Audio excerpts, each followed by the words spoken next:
سب اپنی آنکھوں سے تم نے دیکھی، لیکن ادھر موسیٰ علیہ السلام طور پہاڑ پر گئے، ادھر تم نے بچھڑے کو اپنا معبود بنا لیا۔ اب بتاؤ کہ تم تورات پر اور خود حضرت موسیٰ علیہ السلام پر بھی ایمان کتنا رکھتے ہو؟ کیا یہ بدکاریاں نہیں ہیں؟ اور تم ظالم کہلوانے کے قابل ہی ہو، کیونکہ تم نے بہت بڑا ظلم کیا ہے۔ دوسری جگہ ارشاد فرمایا گیا وَاتَّخَذَ قَوْمٌ مُوسیٰ، یعنی حضرت موسیٰ علیہ السلام کے طور پر جانے کے بعد آپ کی قوم نے بچھڑے کو معبود بنا لیا اور اپنی جانوں پر اس گوسالہ پرستی سے واضح ظلم کیا، جس کا احساس بعد میں انہیں خود ہوا، جسے فرمایا اور انہیں ہوش نہیں تھا اس چیز کا۔ جب وہ گمراہی محسوس کرنے لگے تو نادم ہوئے، اس وقت کہا اے اللہ اگر تو ہم پر رحم کر اور ہماری خطا نہ بخشے تو ہم نقصان اٹھانے والے ہو جائیں گے۔ یہاں پر جو یہ آیت مبارکہ ہیں 91 اور 92، اس میں جو تفصیل یہی بتائی گئی ہے کہ انہوں نے یہ کہا، جو یہودی تھے انہوں نے یہ کہا کہ بنی اسرائیل نے، کہ جو ہم پر کتابیں اتاری گئی ہیں تو وہ ہمارے لیے کافی ہیں، اور قرآن کی، حالانکہ وہ ان کی کتابوں میں قرآن کی تصدیق کرنے والی وہ کتابیں تھیں کہ قرآن جو ہے وہ قرآن پاک جو ہے وہ ان کی کتابوں کی تصدیق کرنے والی کتاب ہے، لیکن وہ انہوں نے پھر بھی اس سے کفر کیا اور اسے اس چیز کو یعنی قرآن کو قبول نہ کیا۔ آقا صلی اللہ علیہ وسلم کے اوپر جو نازل ہوئی اس کتاب کی انہوں نے تردید کی، اس کے حوالے سے کفر کیا۔ تو اللہ تعالیٰ نے فرمایا کہ یہ بتاؤ کہ تم اگر اپنی کتاب پر تم یقین رکھتے تھے تو پھر تم نے آنے والے بعد میں انبیاء کو قتل کیوں کیا؟ تو حضرت موسیٰ علیہ السلام کے حوالے سے بھی اتنی دلیلیں، اتنے معجزے تمہارے سامنے آئے تو تم نے پھر بھی بچھڑے کو پوجا، یعنی تم نے شرک کو نہیں چھوڑا، تو تم ہو ہی ظالم۔ یعنی یہاں پر واضح طور پہ ان کو ایک ڈکلیئر کیا گیا ہے کہ انہوں نے اپنے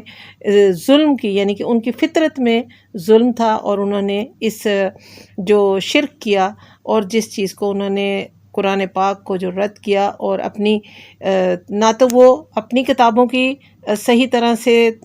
عمل پیرا ہوئے، اس کو مانا، اور نہ اس پر عمل کیا جو کہ اس میں تصدیق کرنے والی کتاب تھی، کہ وہ تصدیق کرتی تھی ان کی کتابیں کہ ایسی کتاب جب آئے گی تو اس کو مانا جائے، اور اسی طرح سے جو قرآن پاک ہے وہ بھی ان کی کتابوں کی تصدیق کرنے والی ہے، تورات کی، انجیل کی، لیکن انہوں نے اس چیز کو نہیں مانا، تو اپنی خود پسندی اور اپنی خود ہٹ درمی کی وجہ سے اس چیز کو قبول نہیں کیا۔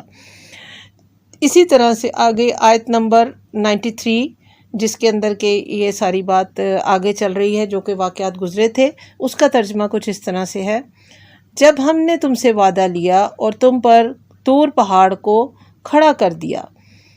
اور کہہ دیا کہ ہماری دی ہوئی چیز کو مضبوط تھامو اور سنو، تو انہوں نے کہا ہم نے سنا اور نافرمانی کی، اور ان کے دلوں میں ان کے کفر کی وجہ سے بچھڑے کی محبت گویا پلا دی گئی۔ ان سے کہہ دو کہ تمہارا ایمان تمہیں برا حکم دے رہا ہے، اگر تم ایماندار ہو کہہ دو کہ آخرت کا گھر صرف تمہارے لیے ہی ہے، تمہارے ہی لیے ہے اور کسی کے لیے نہیں، تو آؤ اپنی سچائی کے ثبوت میں موت طلب کرو، لیکن اپنے کرتوتوں کو دیکھتے ہوئے کبھی بھی موت نہیں مانگیں گے۔ اللہ تعالیٰ ظالموں کو خوب جانتا ہے۔ اللہ تبارک و تعالیٰ بنی اسرائیل کی خطائیں، مخالفتیں، سرکشی اور حق سے روگردانی بیان فرما رہے ہیں کہ طور پہاڑ جب سروں پر دیکھا تو اقرار کر لیا، یعنی جب وہ، آپ کو سارا واقعہ یہ پیچھے گزر چکا ہے اور اس کو اب دوبارہ سے رپیٹ ہو رہا ہے، تو انہوں کے سروں پر جب کوہ طور کا پہاڑ آ گیا تو انہوں نے اس کا سروں پر دیکھا تو اقرار کر لیا، جب وہ ہٹ گیا تو پھر منکر ہو گئے۔ بچھڑے کی محبت ان کے دلوں میں رچ گئی تھی جس کی انہوں نے پوجا کی تھی، اور جیسا کہ حدیث میں ہے کہ کسی چیز کی محبت انسان کو اندھا بہرا کر دیتی ہے۔ حضرت موسیٰ علیہ السلام نے اس بچھڑے کے ٹکڑے ٹکڑے کر کے جلا کر اس کی راکھ کو ہوا میں اڑا کر دریا میں ڈال دیا تھا، جس پانی کو بنی اسرائیل نے پی لیا اور اس کا اثر ان پر ظاہر ہوا، گو بچڑا نیست و نابود کر دیا گیا، لیکن ان کے دلوں کا تعلق اب بھی اس معبود باطل سے لگا رہا۔ دوسری آیت کا مطلب یہ ہے کہ تم ایمان کا دعویٰ کس طرح کرتے ہو، اپنے ایمان پر نظر نہیں ڈالتے، بار بار کی عہد شکنیاں، کئی بار کے کفر بھول گئے۔ حضرت موسیٰ کے سامنے تم نے کفر کیا، ان کے بعد کے پیغمبروں کے ساتھ تم نے سرکشی کی، یہاں تک کہ افضل الانبیاء ختم المرسلین حضرت محمد مصطفیٰ صلی اللہ علیہ وسلم کی نبوت کو بھی نہ مانا، جو سب سے بڑا کفر ہے۔ اس کے بعد آیت نمبر 94 ہے، اور اس کے اندر مباہلہ کی آیت ہے، جو کہ یہود و نصارہ کے ساتھ ایک مباہلہ کی جو واقعہ پیش آیا تھا، اور اس کے حوالے سے یہاں اس کا جو تفسیر ہے اس کو ہم بیان کریں گے کہ مباہلہ کیسے ہوا اور کیا ہوا، کیونکہ یہاں پر اس کا جو ترجمہ ہے، جو یہاں پر آیت ابھی ہم نے اس کا ترجمہ پہلے پڑھا ہے کہ یہ کس طرح سے کہہ سکیں گے، یعنی کہ حضرت عبداللہ بن عباس رضی اللہ تعالیٰ عنہ فرماتے ہیں کہ ان یہودیوں کو نبی صلی اللہ علیہ وسلم نے زبانی پیغام دیا گیا کہ اگر تم سچے ہو تو مقابلے میں آؤ، ہم تم مل کر اللہ تعالیٰ سے دعا کریں کہ جو ہم میں سے جھوٹا ہے اسے ہلاک کر دے، لیکن ساتھ ہی پیشن گوئی بھی کر دی کہ یہ لوگ ہرگز اس پر آمادہ نہیں ہوں گے، چنانچہ یہی ہوا کہ یہ لوگ مقابلے پر نہ آئے، اس لیے کہ وہ دل سے حضور صلی اللہ علیہ وسلم کو اور آسمانی کتاب یعنی قرآن کریم کو سچا جانتے تھے، لیکن اگر یہ لوگ اس اعلان کے ماتحت مقابلے میں نکلتے تو سب کے سب ہلاک ہو جاتے، روئے زمین پر کوئی یہودی باقی نہ رہتا۔ اور ایک مرفوع حدیث میں آیا ہے کہ اگر یہودی مقابلے پر آتے اور جھوٹے کے لیے موت طلب کرتے تو سب کے سب مر جاتے اور اپنی جگہ جہنم میں دیکھ لیتے۔ اسی طرح جو نصرانی آپ کے پاس آئے تھے وہ بھی اگر مباہلے کے لیے تیار ہوتے، وہ لوٹ کر اپنے اہل و عیال اور مال و دولت کا نام و نشان تک نہ پاتے۔ یہ مسند احمد میں کوٹ کی گئی ہے حدیث۔ اور اس میں جو چیز ابھی بتائی جا رہی ہے کہ جو قرآن پاک کو اور نبی پاک صلی اللہ علیہ وسلم کی نبوت کو جھٹلانے کے بعد ان کو ایک کھلی دعوت دی گئی کہ اگر آپ لوگ اس چیز کو جھٹلا رہے ہو تو پھر نبی پاک صلی اللہ علیہ وسلم نے ان کو دعوت دی کہ بھی آپ اور ہم نکلتے ہیں آمنے سامنے اور یہ کہتے ہیں کہ جو ہم میں سے جھوٹا ہو وہ اللہ اس کو ہلاک کر دے۔ تو چونکہ یہ دل سے تو مانتے تھے اس چیز کو کہ نبی پاک صلی اللہ علیہ وسلم واقعی سچے نبی ہیں، اور یہ جو کتاب ہے یہ بھی برحق قرآن پاک ان پر نازل ہوئی ہے، چونکہ اس کی تصدیق ان کی کتابوں میں موجود تھی، وہ سب کچھ جانتے تھے، لیکن دل کے حسد، بغض اور تکبر کی وجہ سے وہ ان کو اس نبی ماننے پر تیار نہیں تھے اور اس کا اقرار نہیں کرتے تھے اور نہ ہی اسلام کو قبول کرتے تھے۔ لیکن یہ جو ان کی حالت تھی وہ اسی طرح سے تھی۔ سورہ جمعہ میں بھی اس طرح کی دعوت انہیں دی گئی، اور اس کے علاوہ کہ یعنی جنت میں صرف یہود و نصارہ، ہم تو صرف اولاد اور اس کے پیارے ہیں، اور یہ کہا کرتے تھے، ان کا دعویٰ تھا، یہ جو یہودی تھے ان کا دعویٰ تھا کہ ہم تو اللہ کی اولاد اور اس کے پیارے ہیں، اور یہ کہا کرتے تھے کہ جنت میں صرف یہودی اور نصارہ ہی جائیں گے۔ اس لیے انہیں کہا گیا کہ آؤ اس کا فیصلہ اس طرح کر لیں کہ دونوں فریق میدان میں نکل کر اللہ سے دعا کریں کہ ہم میں سے جھوٹے کو ہلاک کر دے اللہ تعالیٰ۔ لیکن چونکہ اس جماعت کو اپنے جھوٹ کا علم تھا اس لیے وہ تیار نہیں ہوئی، اور اس کا کذب یا اس کا جھوٹ جو تھا وہ کھل گیا۔ اسی طرح جب نجران کے نصرانی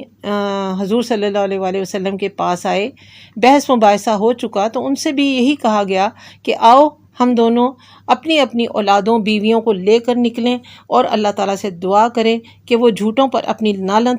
لعنت نازل فرمائے۔ لیکن وہ آپس میں کہنے لگے کہ ہرگز اس نبی سے مباہلہ نہ کرو، فوراً برباد ہو جاؤ گے۔ چنانچہ مباہلہ سے انکار کر دیا، جھک کر صلح کر لی اور دب کر جزیہ دینا منظور کر لیا۔ اور آپ صلی اللہ علیہ وسلم نے حضرت ابو عبیدہ بن جراح رضی اللہ تعالیٰ عنہ کو ان کے ساتھ امین بنا کر بھیجا۔ اور آیت نمبر 96 میں پھر فرمایا، یہ تو مشرکین سے بھی زیادہ طویل عمر کے خواہاں ہیں، کیونکہ ان کفار کے لیے دنیا جنت ہے۔ اس میں اب اس کا جو آخری آیت ہے جس کا کہ ابھی اس کا ترجمہ جو آپ کو بتاتے ہیں، اس کے ترجمے میں اس طرح سے ہے کہ بلکہ سب سے زیادہ دنیا کی زندگی کا حریص اے نبی تو انہی کو پائے گا۔ یہ حرص زندگی میں مشرکوں سے زیادہ ہے۔ ان میں سے جو تو ہر شخص 1000 سال کی عمر چاہتا ہے، گو یہ عمر دیا جانا بھی انہی عذابوں سے نہیں چھٹا سکتا۔ اللہ تعالیٰ ان کے کاموں کو بخوبی دیکھ رہا ہے۔ یہ آیت نمبر جو ہے 96، اس میں مشرکین جو ہیں ان کے حوالے سے بات کی جا رہی ہے کہ وہ طویل عمر کے خواہاں ہیں، کیونکہ ان کفار کے لیے دنیا جنت ہے اور ان کی تمنا اور کوشش یہی ہے کہ زیادہ سے زیادہ جیتے رہیں، زندہ رہیں۔ خواجہ حسن بصری رحمۃ اللہ علیہ فرماتے ہیں، منافق کو حیات دینوی یا دنیاوی زندگی کی ہرس کافر سے بھی زیادہ ہوتی ہے۔ یہ یہودی تو 1000 سال کی عمریں چاہتے ہیں، حالانکہ اتنی لمبی عمر بھی انہیں ان عذابوں سے نجات نہیں دے سکتی، چونکہ کفار کو تو آخرت پر یقین ہی نہیں ہوتا، مگر انہیں یقین تو تھا لیکن ان کی اپنی سیاہ کاریاں بھی ان کے سامنے تھیں، اسی لیے موت سے بہت زیادہ ڈرتے تھے۔ لیکن ابلیس کے برابر بھی عمر پالیں تو کیا ہوا، عذاب سے تو یہ نہیں بچ سکتے۔ اللہ تعالیٰ ان کے اعمال سے بے خبر نہیں، تمام بندوں کے تمام بھلے برے اعمال کا وہ بخوبی جانتا ہے اور ویسا ہی بدلہ دے گا۔ جیسا کہ یہ آیت میں نے پہلے بھی آپ کو بار بار اس چیز کا بتاتی ہوں کہ یہ جو کبھی جتنے بھی رکوع ہوتا ہے، رکوع میں ایک ٹاپک کو ڈسکس کرنے کے بعد اس کے جو اینڈ کی آیت ہوتی ہے، یہ اس کی آخری آیت ہے جس کو کنکلوڈ کر دیا اللہ تعالیٰ نے، اور اس کا ہمیں جو تھیم نظر آ رہا ہے، جو اس میں بیان کیا گیا کہ پہلے یہود کا کردار، پھر اس کے بعد ان کا جو انہوں نے اپنے دلوں کے بارے میں کہا کہ جی وہ تو غلاف میں لپٹے ہوئے ہیں، یا ان میں آڑ ہے، پردہ ہے، اور جو کچھ علم ہمیں آ چکا ہے، جو کتاب ہمارے پاس آ چکی ہے وہ ہمارے لیے کافی ہے، اور وہ اس کو اسلام کو یا دین کو یا کتاب برحق قرآن پاک کو قبول نہیں کرتے، نبی پاک صلی اللہ علیہ وسلم کو تسلیم نہیں کرتے، نبیوں کو قتل کرتے ہیں، اور ان کے اس سارے عمل کی وجہ کیا ہے کہ وہ حسد رکھتے ہیں، بغض رکھتے ہیں، اور وہ ان کو دل سے ناپسند کرتے ہیں، اس کی وجہ سے وہ ان کو جھٹلاتے ہیں اور اسلام کو قبول نہیں کرتے۔ اور پھر مباہلہ کی آیت آتی ہے کہ وہ جو جتنے معجزات ہیں ان کو تم نے رد کیا، ناشکری کی، اور ہر چیز کو چھوڑنے کے بعد گوشالہ کی، شرک کیا، بت پرستی کی، اور اس کے بعد بھی جب ان کو یہ آپشن دیا جاتا ہے کہ اگر آپ سچے ہو، اگر آپ ان چیزوں کو مانتے ہو تو پھر ٹھیک ہے، آپ اور ہم، یعنی کہ آمنے سامنے مباہلہ کی دعوت دی گئی کہ آپ بھی اپنے خاندان کو لائیں اور ہم بھی اپنے خاندان کو لاتے ہیں، اور ہم آ کر اللہ سے دعا کرتے ہیں کہ جو جھوٹا ہے اس کو اللہ تعالیٰ ہلاک کر دے۔ تو اس وقت وہ ڈر جاتے ہیں، کیونکہ انہیں پتہ تھا، دل کے اندر ان کو سب پتہ تھا کہ یہ سچے نبی ہیں، اور ان کی